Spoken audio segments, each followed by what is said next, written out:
On hot summer nights, hundreds of people in Winona enjoy the foot-stomping marches and rousing show tunes performed by the Winona Municipal Band. The band recently celebrated their 100th anniversary. From the days of celebrating store openings to today's summertime concerts at Lake Winona, this cherished band has performed through thick and thin. Let's take a front row seat for this summertime treat.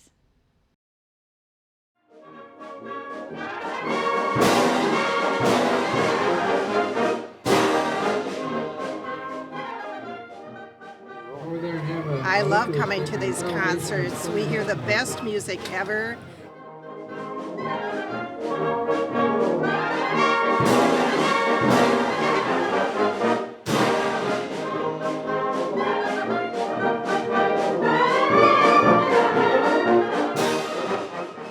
And the musicians are some of our favorite people out here.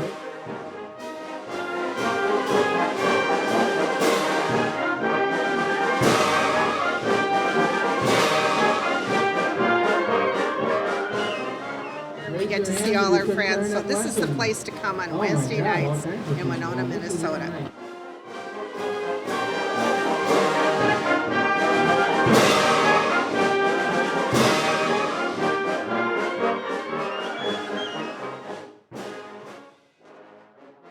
I'm Ruth Burris, and I have been a member of the Winona Municipal Band for 36 or 7 years, depending if you count this summer. We are celebrating the 100th year of the Winona Municipal Band, continuous performances from 1915 through 2015.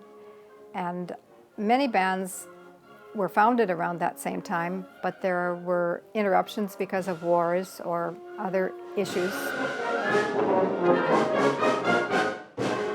About 1915, there were some people that decided they really wanted to have a city band.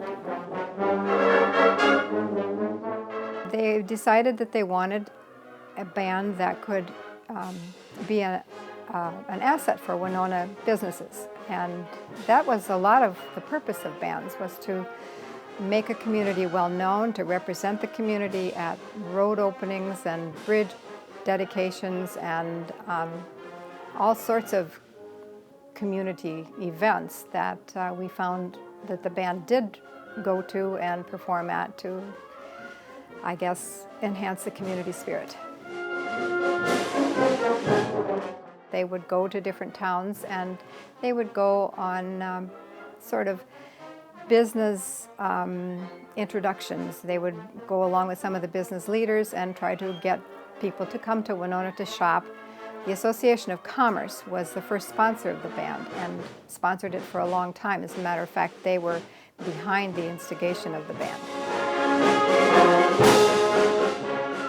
They finally built a bandstand down by the lake, where the Lake Lodge is now, at Lake Winona. And for a while that was used, except sometimes it was flooded. So then they went back to the hillside. And having that structure built in 1924, it was donated by one of the lumber families, F.S. Bell. And having that sort of gave the band a focus and a place to exist that is to this day. The band shell today is essentially the same structure that was built in 1923. In the late 1920s, there was an effort to pass a tax levy, and this was put to voters once and I believe twice, and finally on the third time it passed, largely due to the efforts of the director at that time, Orville Reese. And from that time on, the city has funded the band through that tax levy. When the band was first organized, they hired George Colburn as the director.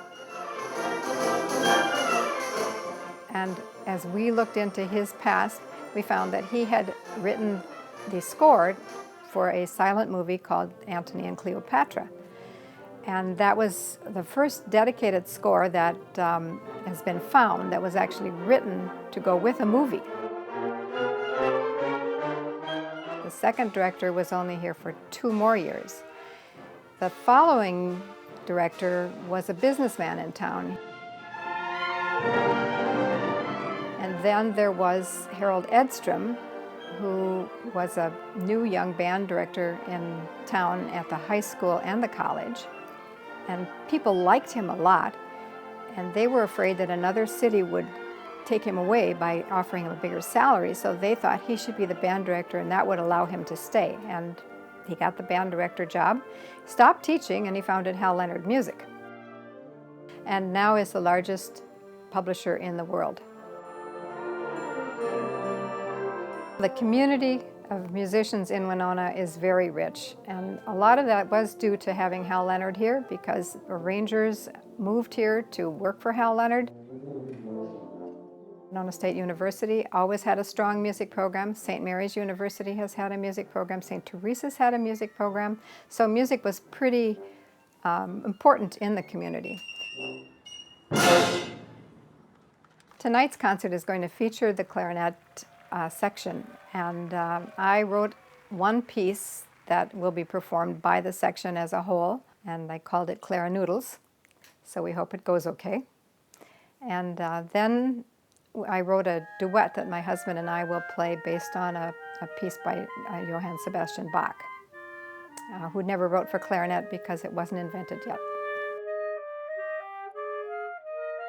In our band today, we have, I think, all walks of life represented.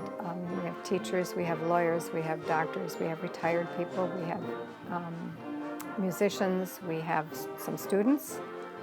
And I think it's always been that way, that there have been some professional people in the band, very fine players. It's a great feeling being a member of the band. There's a camaraderie that you get from performing music, making something satisfying, beautiful, technically difficult. It's the one time in probably anybody's day that that's all they're thinking about, is making the music that's in front of them. And that's one of the reasons I think people enjoy doing it so much. And our audiences are wonderful. They're loyal, they come rain or shine, and that makes it very rewarding as well, to have people appreciate what you do. For the next 100 years, I hope people are still making live music themselves, not just plugged into something that's making music for them to listen to. Hope that people will be able to come out of their air-conditioned homes and sit down by the lake and feel the breeze and hear a concert. There's nothing like live music.